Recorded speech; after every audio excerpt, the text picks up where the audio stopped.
Bismillahirrahmanirrahim. In this lecture, we will discuss thermodynamic properties of atoms. सबसे पहली property है ionization energy. Now ionization energy समझने के लिए let me draw an atom. Atom के center में हमारे पास न्यूक्लियस है और न्यूक्लियस के बाद शेल्स. नाउ जो हमारे पास लास्ट शेल है it is called valence shell of atom. जो वैलेंस शेल का इलेक्ट्रॉन है इसके ऊपर न्यूक्लियस की फोर्सेस सबसे वीकली अफेक्ट करती हैं. So this is most loosely bound electron. तो वैलेंस शेल के इलेक्ट्रॉन्स अमूमन सबसे ज़्यादा लूजली बाउंड इलेक्ट्रॉन्स होते हैं. तो what is ionization energy? It is the amount of energy required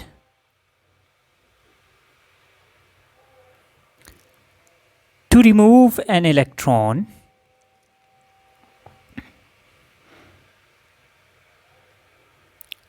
from valence shell of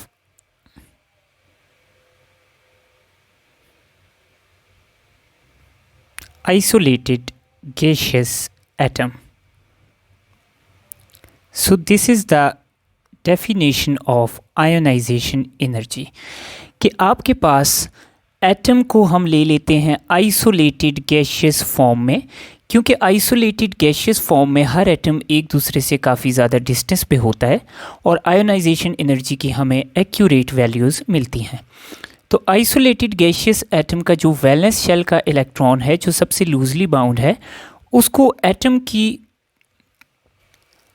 attractive forces से फ्री करने के लिए या एटम के लास्ट शेल से बाहर निकालने के लिए जो अमाउंट ऑफ एनर्जी हमें रिक्वायर्ड है उसको हम कहते हैं आयोनाइजेशन एनर्जी. सो इसको हम रिप्रेजेंट करते हैं. से फॉर एग्जांपल मेरे पास एक एटम है X, it is in gaseous form. इसके अंदर से मैं इलेक्ट्रॉन बाहर निकाल देता हूँ तो ये कन्वर्ट हो जाएगा इनटू X पॉजिटिव आयन. तो अब ये एटम आयोनाइज हो चुका है तो इसके लास्ट शेल के इलेक्ट्रॉन को बाहर निकालने के लिए जो अमाउंट ऑफ एनर्जी हमें रिक्वायर्ड है, जो इसको पॉजिटिव आयन में कन्वर्ट करने के लिए एनर्जी रिक्वायर्ड है, उसको हम कहते हैं आयोनाइजेशन एनर्जी. इसको हम रिप्रेजेंट करते हैं by this equation and delta H here in this case is equal to ionization energy of this atom. Now, जब हम एक न्यूट्रल एटम से पहला इलेक्ट्रॉन निकालते हैं तो उसको हम कहते हैं फर्स्ट आयोनाइजेशन एनर्जी. इसके बाद हमारे पास आयोनाइजेशन एनर्जी की मज़ीद वैल्यूज़ भी होती हैं. For example we can write second ionization energy, third ionization energy and so on. Now what is second ionization energy? तो हमने फर्स्ट आयोनाइजेशन एनर्जी के दौरान एक न्यूट्रल एटम से एक इलेक्ट्रॉन निकाल के इसको वन पॉजिटिव आयन में कन्वर्ट कर दिया. अब ये जो हमारे पास वन पॉजिटिव आयन है इसमें से अगर हम एक और इलेक्ट्रॉन निकालें और ये टू पॉजिटिव आयन में कन्वर्ट हो जाए तो इसको हम कहते हैं सेकंड आयोनाइजेशन एनर्जी. इसी तरह ये जो हमारे पास टू पॉजिटिव आयन बना है इसके अंदर से अगर हम एक और इलेक्ट्रॉन निकालें और इसको कन्वर्ट कर दें थ्री पॉजिटिव आयन में तो हमारे पास इसको कहेंगे third ionization energy. So first ionization energy हमारे पास क्या है जिसमें हम एक न्यूट्रल गैशियस एटम से एक इलेक्ट्रॉन निकाल के इसको वन पॉजिटिव आयन में कन्वर्ट करते हैं. सेकंड आयोनाइजेशन एनर्जी में जो फर्स्ट आयोनाइजेशन एनर्जी के रिज़ल्ट में हमारे पास वन पॉजिटिव आयन बना था उसमें से अगला इलेक्ट्रॉन निकाल के हम उसको टू पॉजिटिव आयन में कन्वर्ट कर देते हैं. और थर्ड आयोनाइजेशन एनर्जी में हम ये जो सेकंड आयोनाइजेशन एनर्जी के रिज़ल्ट में टू पॉजिटिव आयन बना था इसके अंदर से हम एक और इलेक्ट्रॉन निकाल के इसको थ्री पॉजिटिव आयन में कन्वर्ट कर सकते हैं. तो इसी तरह हमारे पास मज़ीद fourth ionization energy, fifth ionization energies भी होती हैं. Now the question arises is कि हमारे पास फर्स्ट आयोनाइजेशन एनर्जी है, then we have second ionization energy, then third ionization energy and then so on. तो इसमें किसकी वैल्यू सबसे ज़्यादा होगी? तो कीप इन माइंड कि फर्स्ट आयोनाइजेशन एनर्जी में हम एक न्यूट्रल एटम से एक इलेक्ट्रॉन निकाल रहे हैं। So this process is relatively easier, क्योंकि न्यूट्रल एटम में number of protons is equal to number of electrons. जब हम सेकेंड आयोनाइजेशन एनर्जी परफॉर्म करते हैं तो उसमें इलेक्ट्रॉन हम पॉजिटिव आयन में से निकालते हैं, न्यूट्रल एटम से नहीं निकालते। तो पॉजिटिव आयन में हमारे पास number of protons number of electron से ग्रेटर हो चुका होता है। तो जब number of protons number of electron से ग्रेट हो जाता है तो पॉजिटिव आयन डोमिनेट कर जाता है, पॉजिटिव चार्ज डोमिनेट कर जाता है। तो पॉजिटिव चार्ज के डोमिनेट करने की वजह से एक पॉजिटिव आयन के अंदर से एक इलेक्ट्रॉन को निकालना थोड़ा सा मुश्किल हो जाता है। That's why second ionization energy is greater than first ionization energy. जब हम मज़ीद हायर आयोनाइजेशन एनर्जीज़ पे मूव करते हैं तो उनमें हमारे पास जिस आयन से हम इलेक्ट्रॉन निकाल रहे हैं उन पे पॉजिटिव चार्ज मज़ीद ज़्यादा हो जाता है, तो उनसे इलेक्ट्रॉन निकालना मज़ीद मुश्किल होता है। तो जैसे जैसे हम आगे मूव करते जाते हैं तो आयोनाइजेशन एनर्जी की वैल्यू हमारे पास इंक्रीज़ होती है। तो first ionization energy has lowest value, then second ionization energy, then third, और इस तरह वैल्यू आयोनाइजेशन एनर्जी की इंक्रीज़ करती जाती है जैसे जैसे हम ज़्यादा इलेक्ट्रॉन्स निकालते जाते हैं। Now, to understand that, let me give you an example of magnesium. So, सबसे पहले मैंने मैग्नीशियम को क्या किया, गैशियस आयन में कन्वर्ट किया, गैशियस एटम में कन्वर्ट किया। देन मैंने मैग्नीशियम से एक इलेक्ट्रॉन निकाल दिया। So magnesium got converted into positive gaseous ion of magnesium. अब मेरे पास इस प्रोसेस में जो एनर्जी रिलीज़ होगी that is first ionization energy of magnesium. इसकी वैल्यू मेरे पास आती है 738 किलो जाउल पर मोल। तो मैग्नीशियम के अंदर से पहला इलेक्ट्रॉन निकालने के लिए मेरे पास एनर्जी चाहिए 738 किलो जाउल पर मोल। अगर हम मैग्नीशियम की सेकेंड आयोनाइजेशन एनर्जी देख रहे हैं तो अब मैं लूँगा Mg पॉजिटिव गैशियस आयन, यानी फर्स्ट आयोनाइजेशन एनर्जी के रिज़ल्ट में जो मेरे पास आयन बना है उसको मैं लूँगा। अब मैं उसके अंदर से एक इलेक्ट्रॉन निकालूंगा तो it will get converted into Mg2 positive gaseous ion. अब इस केस में जो मुझे एनर्जी चाहिए होगी that is second ionization energy of magnesium. Now second ionization energy of magnesium है 1451 किलो जाउल पर मोल के बराबर। तो यू कैन क्लियरली सी कि second ionization energy is higher than the first ionization energy, because second ionization energy में हमने एक positive ion से इलेक्ट्रॉन निकाला है। तो पॉजिटिव आयन में पॉजिटिव चार्ज डोमिनेंट है तो उससे इलेक्ट्रॉन निकालना मुश्किल है in comparison to a neutral atom. अब हम देखते हैं वो फैक्टर्स जो आयोनाइजेशन एनर्जी को इन्फ्लुएंस करते हैं। So the first factor that influences ionization energy is atomic radius.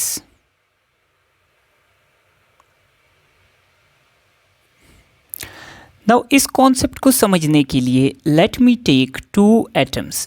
एक एटम का रेडियस है small, this is its valence shell and this is its valence electron, और दूसरे एटम का रेडियस है मेरे पास large. Now this is the valence electron of the larger atom. अब हमारे पास जिस एटम का रेडियस छोटा है उसका न्यूक्लियस और इलेक्ट्रॉन एक दूसरे के करीब हैं, इनके दरमियान अट्रैक्शन स्ट्रॉन्ग है।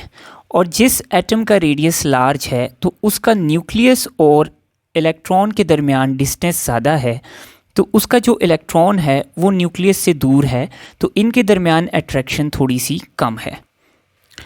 सो छोटे एटम से इलेक्ट्रॉन को निकालना थोड़ा सा मुश्किल हो जाएगा क्योंकि इसका इलेक्ट्रॉन थोड़ा टाइटली बाउंड होगा, जबकि लार्जर एटम से इलेक्ट्रॉन को निकालना थोड़ा इजी होगा क्योंकि इसका इलेक्ट्रॉन लूजली बाउंड होगा because of larger distance between the nucleus and the last shell electron. So we can say कि जब हमारे पास एक एटम का साइज़ लार्ज होगा तो हमारे पास आयोनाइजेशन एनर्जी की जो वैल्यू है वो कम होगी, और अगर किसी एटम का साइज़ स्मॉल होगा तो आयोनाइजेशन एनर्जी की वैल्यू ज़्यादा होगी. So we can clearly see that size is inversely proportional to ionization energy. जितना बड़ा साइज़ उतनी कम आयोनाइजेशन एनर्जी, और जितना छोटा साइज़ उतनी ज़्यादा ionization energy. So this is the first factor that influences the ionization energy of an atom. The second factor that influences ionization energy is nuclear charge. इसको समझने के लिए मैं लेता हूँ एक एटम जिसके न्यूक्लियस में मेरे पास 12 प्रोटॉन्स हैं. इसमें से मैंने इलेक्ट्रॉन को निकालना है. सो दिस इज़ इट्स इलेक्ट्रॉन. अब मैं एक न्यूक्लियस लेता हूँ जिसके अंदर मेरे पास 20 प्रोटॉन्स हैं, और इसके अंदर से मैंने इलेक्ट्रॉन को एक्सपेल करना है. So this is its valence shell and its electron.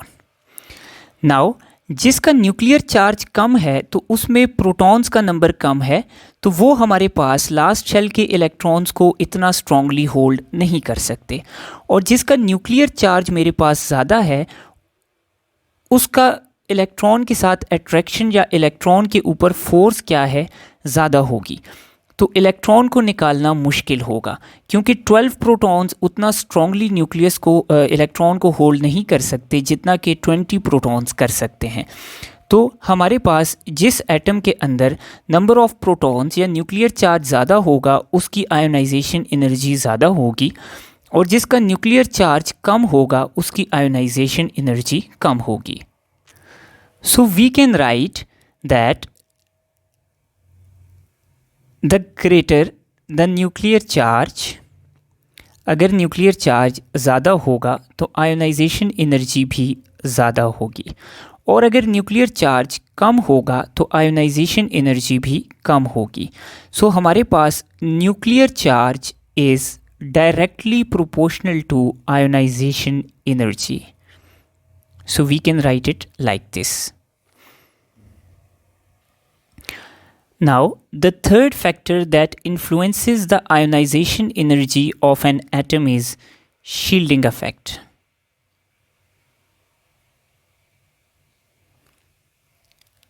Now, shielding effect को समझने के लिए I will draw again two atoms. So, मेरे पास एक एटम है A जिसमें टोटल 3 शेल्स मौजूद हैं, और दूसरा एटम है B जिसमें मेरे पास 2 शेल्स प्रेजेंट हैं.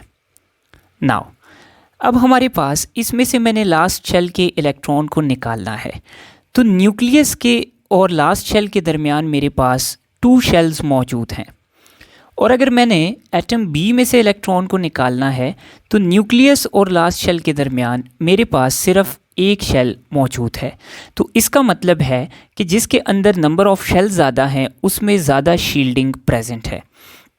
अब होगा क्या, जिस एटम में शील्डिंग ज़्यादा होगी तो उसके लास्ट शेल का इलेक्ट्रॉन एक तो न्यूक्लियस से दूर भी होगा और न्यूक्लियस की फोर्सेस से उतना ही महफूज भी होगा, यानी न्यूक्लियस का उसके लास्ट शेल के इलेक्ट्रॉन के ऊपर इतना होल्ड नहीं होगा.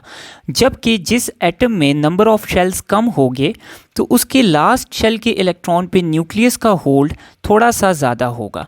तो हमारे पास जिसमें नंबर ऑफ शेल ज़्यादा हैं, जिसमें शील्डिंग हमारे पास ज़्यादा है, तो उसमें आयोनाइजेशन एनर्जी क्या हो जाएगी, कम हो जाएगी, क्योंकि हमारे पास लास्ट शेल का इलेक्ट्रॉन लूजली बाउंड होगा. और जिसमें साइज़ छोटा है, जिसकी शील्डिंग कम है, तो उसकी आयोनाइजेशन एनर्जी ज़्यादा हो जाएगी, क्योंकि हमारे पास लास्ट शेल का इलेक्ट्रॉन न्यूक्लियस के साथ थोड़ा सा ज़्यादा स्ट्रॉन्गली बाउंड होगा. तो हमारे पास शील्डिंग इफ़ेक्ट कैसे अफेक्ट करता है आयोनाइजेशन एनर्जी को, कि अगर शील्डिंग इफ़ेक्ट ज़्यादा है तो आयोनाइजेशन एनर्जी कम हो जाएगी, क्योंकि हमारे पास लास्ट शेल के इलेक्ट्रॉन्स लूजली बाउंड हो जाएंगे. और अगर शील्डिंग इफ़ेक्ट कम होगा तो आयोनाइजेशन एनर्जी मेरे पास ज़्यादा हो जाएगी, क्योंकि लास्ट शेल के इलेक्ट्रॉन्स इतना लूजली बाउंड नहीं होंगे. So I can say that shielding effect is inversely proportional to ionization energy. Now, The fourth factor that affects ionization energy is nature of orbital.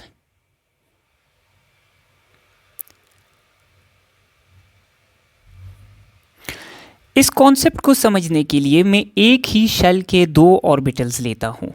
For example second shell का मैंने ले लिया 2s orbital, this is 2s orbital. और second shell का मैंने ले लिया 2p orbital, this is 2p orbital. Now we know कि s orbital is more penetrating than p orbital. इसका मतलब ये है कि s ऑर्बिटल का जो इलेक्ट्रॉन है वो न्यूक्लियस के ज़्यादा क्लोज होगा और p ऑर्बिटल का इलेक्ट्रॉन न्यूक्लियस से थोड़ा सा दूर होगा. तो कॉन्सिक्वेंटली p ऑर्बिटल के इलेक्ट्रॉन को निकालना आसान है, जबकि s ऑर्बिटल के इलेक्ट्रॉन को निकालना कंपैरेटिवली मुश्किल है. तो आपके पास अगर s ऑर्बिटल है तो इसमें से इलेक्ट्रॉन को निकालना मुश्किल है. देन आपके पास p ऑर्बिटल है तो इससे इलेक्ट्रॉन को निकालना रिलेटिवली ईजियर है. देन d से मज़ीद आसान है और f से सबसे ज़्यादा आसान. तो अगर ऑर्बिटल f है तो ionization energy will be lowest in this case, और अगर ऑर्बिटल s है तो ionization energy will be highest in this case. तो आपके पास ऑर्बिटल की जितनी ज़्यादा पेनिट्रेशन होगी उतनी ज़्यादा आयोनाइजेशन एनर्जी होगी, और जितनी कम पेनिट्रेशन होगी ऑर्बिटल की उतनी कम आयोनाइजेशन एनर्जी होगी. So these are the factors that influence ionization energy. Now let's discuss the trend of ionization energy down the group and along the period. Now सबसे पहले हम डिस्कस करते हैं trend of ionization energy down the group. तो down the group हमारे पास क्या changes आती हैं और आयोनाइजेशन एनर्जी की क्या वैल्यूज़ हमारे पास होंगी. ओके, सो सबसे पहले जैसे जैसे हम डाउन द ग्रुप जाते हैं तो व्हाट चेंजेस अकर. तो हाइड्रोजन हमारे पास एक शेल के साथ है. जैसे ही हाइड्रोजन से हम लिथियम पे मूव करते हैं तो नंबर ऑफ शेल्स बिकम 2. जिस तरह हम सोडियम पे मूव करते हैं तो नंबर ऑफ शेल बिकम्स 3. इसी तरह पोटाशियम में 4 सेल्स हैं, रुबीडियम में 5, सीजियम में 6 और फ्रेंसियम में 7. तो जब हम डाउन द ग्रुप मूव करते हैं तो व्हाट हैपन्स, हमारे पास साइज़ इंक्रीज़ होता है. साइज़ इंक्रीज़ होने के साथ साथ नंबर ऑफ़ शेल्स भी इंक्रीज़ कर रहे हैं. जब नंबर ऑफ़ शेल्स इंक्रीज़ करेंगे तो ऑटोमेटिकली शील्डिंग या स्क्रीनिंग इफ़ेक्ट भी हमारे पास इंक्रीज़ करेगा. तो ये तीनों चीज़ें इंक्रीज़ करेंगी. जब ये तीनों चीज़ें इंक्रीज़ करेंगी तो हमारे पास जो लास्ट शेल का इलेक्ट्रॉन है वो न्यूक्लियस से थोड़ा दूर चला जाएगा और लूजली बाउंड हो जाएगा. तो उसको निकालना क्या हो जाएगा, आसान हो जाएगा. सो आयोनाइजेशन एनर्जी पे क्या फ़र्क पड़ेगा. तो डाउन द ग्रुप साइज़ भी इंक्रीज़ हो रहा है, नंबर ऑफ़ शेल्स भी इंक्रीज़ हो रहे हैं और स्क्रीनिंग भी इंक्रीज़ हो रही है. तो since ionization energy is inversely proportional to all these 3 factors, तो हमारे पास आयोनाइजेशन एनर्जी डिक्रीज़ करती है डाउन दी ग्रुप. सो जैसे जैसे आप नीचे जाते हैं ionization energy decreases. For example hydrogen की आयोनाइजेशन एनर्जी है 1313.13 किलो जाउल पर मोल. लिथियम की आयोनाइजेशन एनर्जी है 520 किलो जाउल पर मोल. इसी तरह सोडियम की है 496. और नीचे जाते हुए हमारे पास आयोनाइजेशन एनर्जी की वैल्यूज़ मज़ीद डिक्रीज़ होती हैं. So down the group ionization energy decreases. Now let's see the trend of ionization energy along the period. कि जैसे जैसे हम पीरियड के along आगे की तरफ मूव करते हैं towards the right side, तो हमारे पास क्या इफ़ेक्ट आता है आयोनाइजेशन एनर्जी पे. तो सबसे पहले हम देखते हैं कि along the period हमारे पास एटम के अंदर क्या चेंजेस आ रही हैं. तो along the period हमारे पास वी नो कि इफ़ेक्टिव न्यूक्लियर चार्ज इंक्रीजेस, जिसकी वजह से अलॉन्ग द पीरियड हमारे पास एटम्स के जो साइजेस हैं वो डिक्रीज़ करते जाते हैं. तो sizes of atoms decrease along the period. So first thing that occurs along the period is size decreases. Now अगर हम नंबर ऑफ शेल्स की बात करें तो number of shells along the period क्या रहेंगे? Constant. They do not change, they remain constant. तो since number of shells constant रहेंगे अलोंग द पीरियड, तो हमारे पास स्क्रीनिंग या शील्डिंग इफेक्ट भी ऑलमोस्ट कांस्टेंट ही रहेगा अलोंग द पीरियड। सो हमारे पास अलोंग द पीरियड एटम्स में क्या चेंज आ रही है कि उनका साइज क्या हो रहा है? डिक्रीज हो रहा है। And since we know that size is inversely proportional to ionization energy, तो along the period size decrease होगा और ionization energy की जो वैल्यू है वो increase होगी, क्योंकि बड़े एटम में से इलेक्ट्रॉन को निकालना आसान है जबकि छोटे एटम में से इलेक्ट्रॉन को निकालना मुश्किल है। तो along the period ionization energy का ट्रेंड है कि along the period ionization energy increases। Now हम देखते हैं कि along the period, second period को ले लेते हैं कि किस एटम की आयोनाइजेशन एनर्जी कितनी है। सो लिथियम की है 520 किलो जाउल पर मोल, बेरिलियम की है 900 किलो जाउल पर मोल, बोरॉन की है 801 किलो जाउल पर मोल, कार्बन की है 1086 किलो जाउल पर मोल, नाइट्रोजन की है 1402 किलो जाउल पर मोल, ऑक्सीजन की है 1314 किलो जाउल पर मोल, फ्लोरीन की है 1681 किलो जाउल पर मोल और नियॉन की है 2081 किलो जाउल पर मोल। नाउ ये वैल्यूज़ बताने का आपको मकसद ये है कि generally along the period ionization energy increases, लेकिन यहाँ पे कुछ जगहों पे एबनॉर्मल ट्रेंड्स भी प्रेजेंट हैं। कैसे? नाउ बेरिलियम की आयोनाइजेशन एनर्जी लिथियम से ज़्यादा है, लेकिन बोरॉन की आयोनाइजेशन एनर्जी बेरिलियम से कम है। देन कार्बन की बोरॉन से ज़्यादा है, नाइट्रोजन की बोरॉन से ज़्यादा है, कार्बन से ज़्यादा है, लेकिन ऑक्सीजन की नाइट्रोजन से कम है। देन फ्लोरीन की ऑक्सीजन से ज़्यादा है और नियॉन की फ्लोरीन से ज़्यादा है। तो अब हमारे पास एबनॉर्मल ट्रेंड कहाँ पर आ रहा है कि हमारे पास ग्रुप 3 के एलिमेंट्स की आयोनाइजेशन एनर्जी एक्सपेक्टेशन से कम है और ग्रुप 6 की आयोनाइजेशन एनर्जी की वैल्यूज़ एक्सपेक्टेशन से कम है। तो ग्रुप 3 और ग्रुप 6 की आयोनाइजेशन एनर्जीज़ की वैल्यू एक्सपेक्टेशन से कम है। नाउ लेट्स सी कि ऐसा क्यों है। सो ग्रुप 3 के एलिमेंट्स की कन्फिग्रेशन क्या है कि इसके s ऑर्बिटल में 2 इलेक्ट्रॉन्स पड़े हैं और p ऑर्बिटल में 1 इलेक्ट्रॉन पड़ा है। अब होता क्या है, हमारे पास जो ग्रुप 3 के एलिमेंट्स का इलेक्ट्रॉन रिमूव होता है वो p ऑर्बिटल से रिमूव होता है। तो वी नो कि जब एक इलेक्ट्रॉन s से रिमूव होगा तो वो मुश्किल से रिमूव होगा, उसकी आयोनाइजेशन एनर्जी ज़्यादा होगी, जबकि कोई इलेक्ट्रॉन p से रिमूव होगा तो वो आसानी से होगा, उसकी आयोनाइजेशन एनर्जी क्या होगी? कम होगी। तो अगर हम ग्रुप 2 की बात करें तो ग्रुप 2 का इलेक्ट्रॉन, ग्रुप 2 की कन्फिग्रेशन है s2 p0। तो ग्रुप 2 में जब हम आयोनाइजेशन करेंगे तो उसका इलेक्ट्रॉन s से निकलेगा, जबकि ग्रुप 3 का इलेक्ट्रॉन निकलेगा p से। तो हमारे पास p से इलेक्ट्रॉन निकालना आसान है, s से इलेक्ट्रॉन निकालना मुश्किल है, इसलिए कॉन्सिक्वेंटली ग्रुप 2 की आयोनाइजेशन एनर्जी ग्रुप 3 के एलिमेंट से ज़्यादा होती है और यहाँ पे हमारे पास एक एबनॉर्मल ट्रेंड सामने आता है। नाउ देखते हैं कि ग्रुप 6 के एलिमेंट्स की आयोनाइजेशन एनर्जी की वैल्यू क्यों कम है इन कंपैरिजन टू ग्रुप 5। तो ग्रुप 5 की कन्फिग्रेशन है s2p3 और ग्रुप 6 की कन्फिग्रेशन है s2p4। नाउ अब हमें पता है कि p ऑर्बिटल में मैक्सिमम 6 इलेक्ट्रॉन्स आते हैं। ग्रुप 5 के एलिमेंट्स में p ऑर्बिटल में 3 इलेक्ट्रॉन्स हैं, which means that this p orbital is half filled.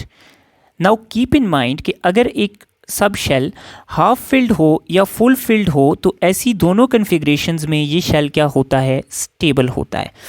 तो अब हमारे पास ग्रुप 5 की जो कॉन्फ़िगरेशन है उसमें p हाफ फिल्ड है, यानी वो कन्फिग्रेशन स्टेबल है, इसलिए इसके p से अगर इलेक्ट्रॉन निकलेगा तो इसकी स्टेबिलिटी लूज़ हो जाएगी। तो इसलिए ग्रुप 5 की कोशिश है कि इससे एलिमेंट से इलेक्ट्रॉन बाहर ना जाए और इसकी स्टेबिलिटी जो है वो इसकी कायम रहे।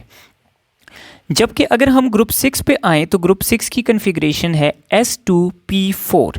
तो अगर हम इसको आयोनाइज करते हैं, इसके अंदर से एक इलेक्ट्रॉन निकालते हैं, तो ग्रुप 6 का एलिमेंट P4 से P3 पे आ जाएगा। इसका मतलब ये है कि P4 की कन्फिग्रेशन स्टेबल नहीं है, जबकि P3 की कन्फिग्रेशन हाफ फिल्ड है या स्टेबल है। तो ग्रुप 6 के एलिमेंट से जब हम इलेक्ट्रॉन निकालते हैं तो इसको एक स्टेबिलिटी मिलती है हाफ फिल्ड ऑर्बिटल की वजह से। इसलिए उस हाफ फिल्ड ऑर्बिटल की स्टेबिलिटी को गेन करने के लिए ग्रुप 6 का एलिमेंट आसानी से इलेक्ट्रॉन दे देता है, और ग्रुप 5 का एलिमेंट ऑलरेडी स्टेबल है तो वो इलेक्ट्रॉन इतनी आसानी से नहीं देता। तो ओवरऑल ग्रुप 5 की आयोनाइजेशन एनर्जी ग्रुप 6 के एलिमेंट्स के मुकाबले में ज़्यादा है। So these are the two abnormal trends that you must remember. तो अगर मैं ओवरऑल बात करूं तो ग्रुप 1 की आयोनाइजेशन एनर्जी कम है, ग्रुप 2 की ज़्यादा है, लेकिन ग्रुप 3 की ग्रुप 2 से कम है।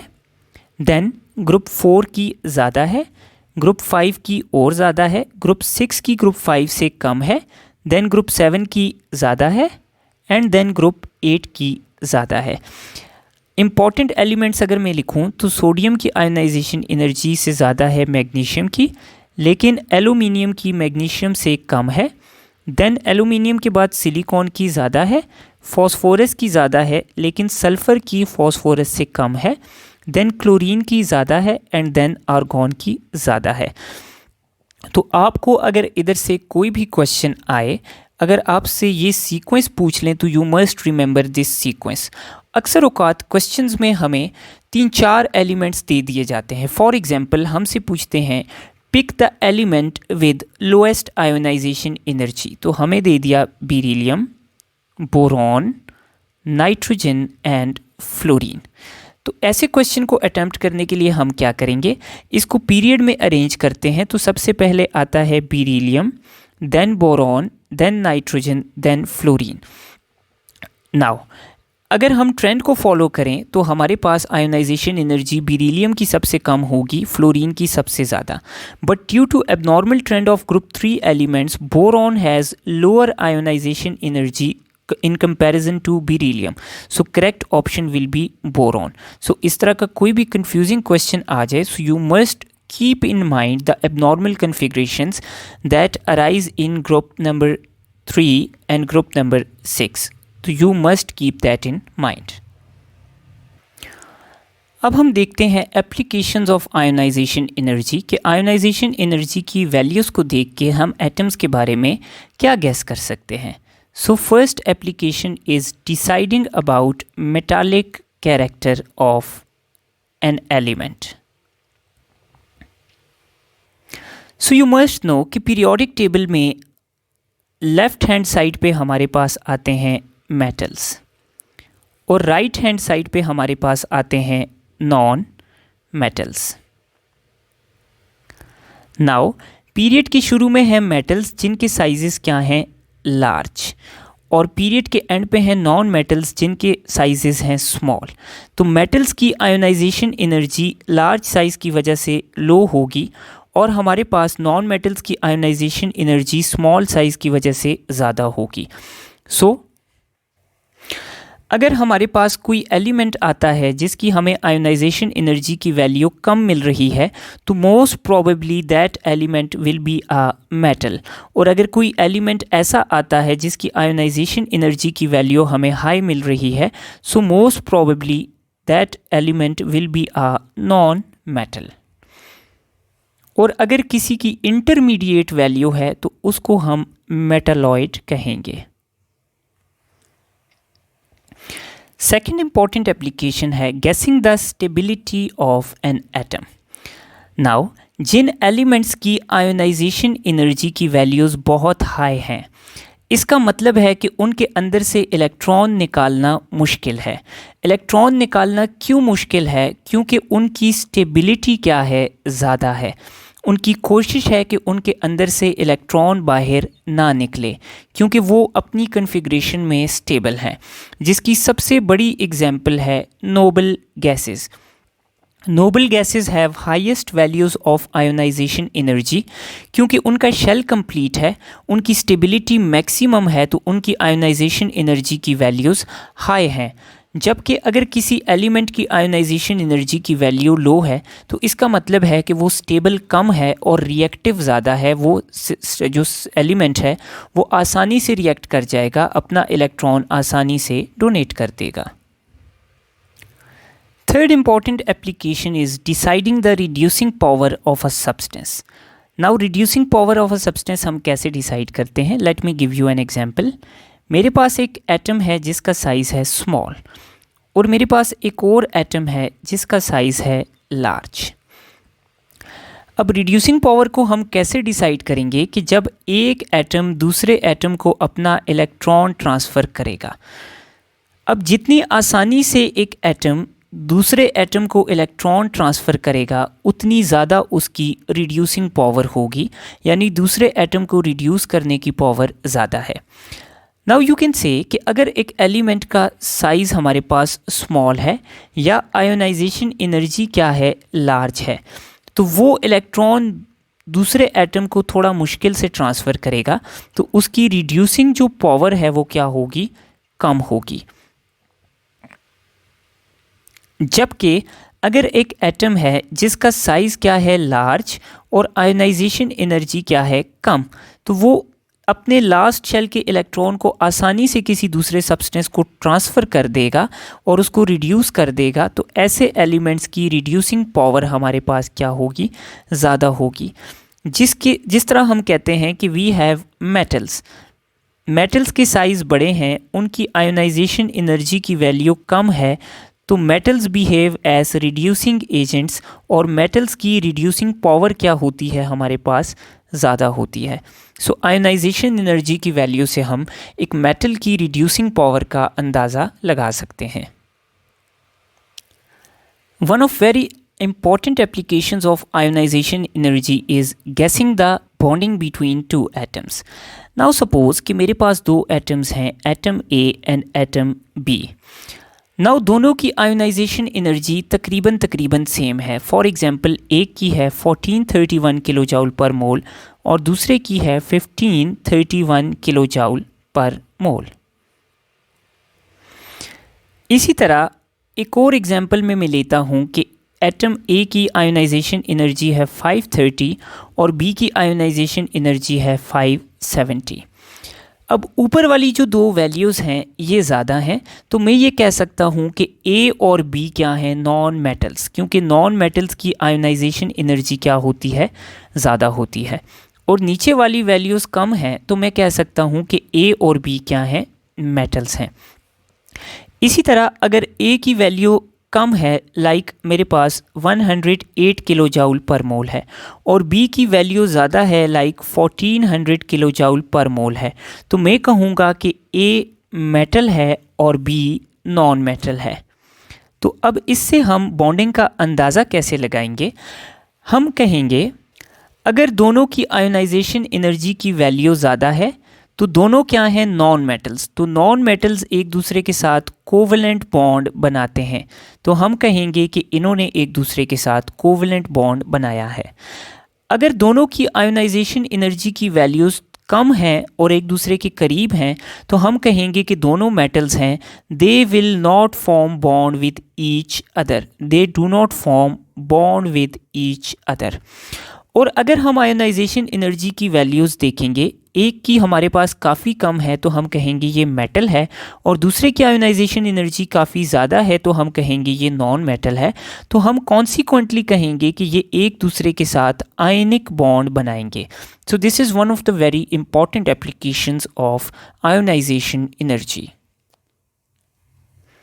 And lastly, one of the most important applications of ionization energy is guessing the valency of an atom. अब मैं एक एग्जांपल लेता हूँ। एक एटम है जिसके लास्ट शेल में मेरे पास हैं दो electrons. So let me draw the atom with its inner and outer electrons. So इस एलिमेंट के लास्ट शेल में मेरे पास हैं दो इलेक्ट्रॉन्स। तो अगर मैं इसकी फर्स्ट आयोनाइजेशन एनर्जी की वैल्यू निकालूंगा तो फॉर एग्जांपल मेरे पास फर्स्ट आयोनाइजेशन एनर्जी की वैल्यू है 500।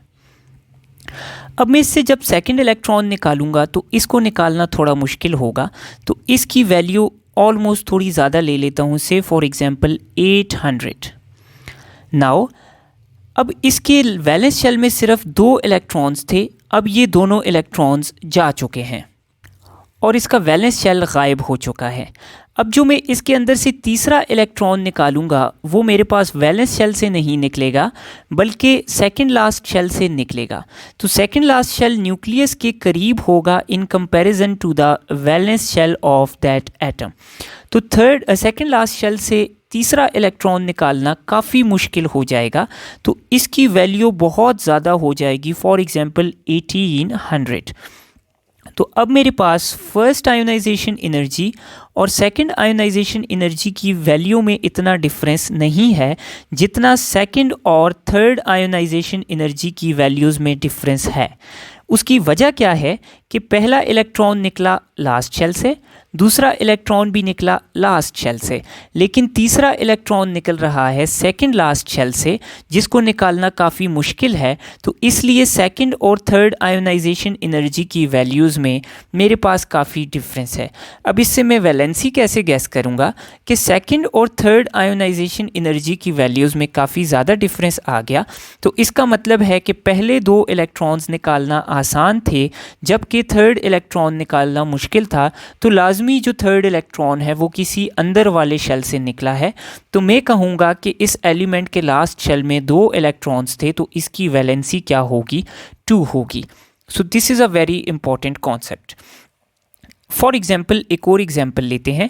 हमें एक एलिमेंट की 4 आयोनाइजेशन एनर्जीज मिली, जिसमें फर्स्ट आयोनाइजेशन एनर्जी है 1400, सेकंड आयोनाइजेशन एनर्जी है 1800, थर्ड आयोनाइजेशन एनर्जी है 2300, जबकि फोर्थ आयोनाइजेशन एनर्जी है 4200। तो अब इसका पहला इलेक्ट्रॉन चला गया, दूसरा इलेक्ट्रॉन थोड़ी ज़्यादा एनर्जी लेके चला गया, तीसरा इलेक्ट्रॉन थोड़ी और ज़्यादा एनर्जी लेके चला गया, जबकि तीसरे और चौथी आयोनाइजेशन एनर्जीज़ में काफ़ी ज़्यादा डिफरेंस है।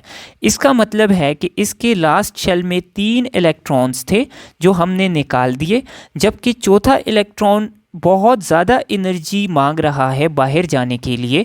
तो इसका मतलब है कि ये चौथा इलेक्ट्रॉन इसके वैलेंस शेल का इलेक्ट्रॉन नहीं है, अंदर वाले शेल का इलेक्ट्रॉन है। तो इस एलिमेंट के लास्ट शेल में टोटल 3 इलेक्ट्रॉन्स थे, तो इसकी वैलेंसी क्या है, 3 है, और ये थर्ड ग्रुप का एलिमेंट है।